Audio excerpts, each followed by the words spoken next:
কি ব্যাপার, তুমি দাঁড়িয়ে আছো কেন? আমার মাকে সালাম করো। কেমন দেখতে, কেমন তার জামা কাপড়ের অবস্থা, তার ভিতরে আবার অন্ধ। এমন একটা মানুষকে পায়ে হাত দিয়ে সালাম করতে হবে, আবার নাকি মা বলেও ডাকতে হবে। ছি, ছি, ছি। কি ভাবতেছো তুমি? মাকে সালাম করো। না কিছু ভাবতেছি না। থাক বাজান থাক, সালাম করতে হইব না। আল্লাহ তোমার কাছে লক্ষ কোটি শুকরিয়া, এবারের ঈদটা আমি আমার পোলার সাথে করতে পারো। সাথে পোলার বউ আছে, এইটা একটা অন্ধ মায়ের ঈদের স্বপ্ন। আল্লাহ। ভাবি আসসালামু আলাইকুম।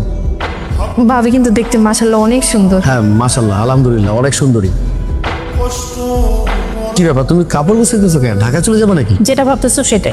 মানে আমি এখানে থাকতে পারবো না, আমি ঢাকা চলে যাবো। কেন? এখানে সমস্যা কি? এইখানে কি সমস্যা তুমি বুঝতে পারতেছো না? না আমি বুঝতে পারতেছি না, আমাকে বুঝিয়ে বলো। দেখো সাগর, এই পরিবেশের সাথে আমি নিজেকে মিলাতে পারতেছি না। তাছাড়া আমি ঢাকাতে বড় হইছি, এই পরিবেশে যদি আমি বেশি দিন থাকি একদম বন্ধ হয়ে মরে যাবো। তুমি এটা কেমন কথা বললা? মানুষ শহর থেকে গ্রামে এসে শান্তি নিঃশ্বাস নেওয়ার জন্য, আর তুমি বলতেছো গ্রামে থাকলে তোমার দম বন্ধ হয়ে যাবে। আমি তো তোমার কথা কোনো আগামাতে বুঝতে পারতেছি না। আমি যেটা বলছি একদম ঠিক বলছি, আমি এখানে থাকবো না। আমি তোমাকে আসার আগে বলিনি যে আমরা ঈদ গ্রামে করবো? ঈদ শেষ করে মাকে নিয়ে আমরা ঢাকায় থাকবো। এখন তুমি এইসব কথা বলছো কেন? আমি এখানে ঈদ পর্যন্ত থাকতে পারবো না। তাছাড়া কি বলতে তুমি তোমার মাকে নিয়ে ঢাকাতে যাবে? এই অন্ধ ব্যক্তিকে ঢাকা নিয়ে যে কি করবে? তার থেকে ভালো তুমি এখানেই থাকো। আরে আস্তে কথা বলো, মা শুনতে পাবে তো। আর তুমি আমার মাকে অন্ধ কেন বলছো? অন্ধকে অন্ধ বলবো না তো কি বলবো? তাছাড়া তুমি যদি ঢাকা চলে যাও, গ্রামের বাড়ির জন্য একটা কাজের লোক রেখে দিলে তো হয়ে যায়। বাজান বৌমা তো ঠিক কথাই কইছে, আমি অন্ধ মানুষ, আমারে ঢাকায় নিয়ে কি করবি? আমি চোখে দেখি না, আমি গ্রামে থাকলেও যা, শহরে গেলেও তো তাই। আমি তোর বাপের ভিটা ছাইরা কোথাও যাবো না। অন্ধ মানুষ হইলো সকল মানুষের পূজা। তুমি অনেক মানুষের কাছে বোঝা হতে পারো, কিন্তু আমার কাছে তুমি বোঝা না। আচ্ছা ঠিক আছে, দেখি কি করা যায়। আমি আমার বন্ধুকে কথা দিয়েছি আজকে আমরা সবাই মিলে ইফতার করবো, তারপর দেখা যাবে কি করলে ভালো হয়। যেখানেই যাচ্ছ তাড়াতাড়ি ফিরে আসবা। আমি এখানে ঈদ করতে পারবো না, কালকে সকালেই ঢাকা চলে যাবো।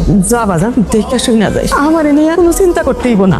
বৌমা আমার পাগল পোলাডারে তুমি একটু দেখে রাখো। চাচি, তুমি মন খারাপ করো না। তুমি মন খারাপ কেন করতেছো? আমরা তো আছি। এই যে তোমার আরেক পোলা আছে, আমরা কি কখনো তোমার অবহেলা করি? তোমার তো আমি আমার নিজের মায়ের মতোই ভালোবাসি। তুমি এমন কানলে কিন্তু আমার কাছে মনে হবে যে তুমি আমার পর মনে করো। তুমি কোনো চিন্তা করো না, আমরা দুইজনকে তোমার পাশে আছি। আচ্ছা সোনিয়া, তোর সমস্যা কি বলতো? কেন ভাইয়া, কি সমস্যা হবে? তুই সাগরে নিয়ে গেলি গ্রামে ঈদ করার জন্য, ঈদ না করে আবার চলে আসলি, বুঝলাম না তো কি হয়েছে বলতো। আর বলো না ভাইয়া, ওরকম একটা পরিবেশে থাকা যায়? কোনো মানুষ কি থাকতে পারে? আশেপাশে যত মানুষ ছিল সব গাইয়াবো, এর মধ্যে সাগরের মা, উনি তো চোখেই দেখে না, অন্ধ। এরকম একটা পরিবেশে আমি কিভাবে থাকবো? তাছাড়া আমি ছোট থেকে বড় হয়েছি ঢাকায়, ওই পরিবেশে যদি আমি কিছুদিন থাকতাম আমি তো দম বন্ধ হয়ে মরিয়ে যেতাম। তাই আমি চলে আসি। তোমার সাথে আমার ইম্পর্টেন্ট কথা। কি কথা বল? আসলে ভাইয়া, আমি তো আর কখনো সাগরদের বাড়িতে যাব না, আর আমি এটাও চাই না সাগর তার মায়ের সাথে কোন ধরনের যোগাযোগ রাখুক। আমি চাই তাদের মধ্যে যোগাযোগটা বন্ধ হয়ে যাক। হ্যাঁ বুঝতে পারছি তোর ব্যাপারটা, তুই যোগাযোগ বন্ধ করতে চাইতাছিস তাই তো? তাহলে সিমটা চেঞ্জ করে দিই। কিন্তু সিম চেঞ্জ করলে কেমনে হবে? সিম যদি আমি বলি চেঞ্জ করার কথা, সাগর যদি আমাকে উল্টো প্রশ্ন করে আমি সিমটা কেন চেঞ্জ করবো, তখন আমি কি বলবো? আচ্ছা ঠিক আছে, আমি ব্যবস্থা করতেছি। আমি সাগরকে বলবো বিদেশি ভাইয়াদের সাথে কথা বলার জন্য নতুন সিম নিতে হবে, আর পুরান সিমটা বন্ধ রাখতে হবে। তাহলে দেখবি আস্তে আস্তে গ্রামের কমিউনিকেশনটা বন্ধ হয়ে যাবে। যদি এটা তো কাজ না হয় তখন?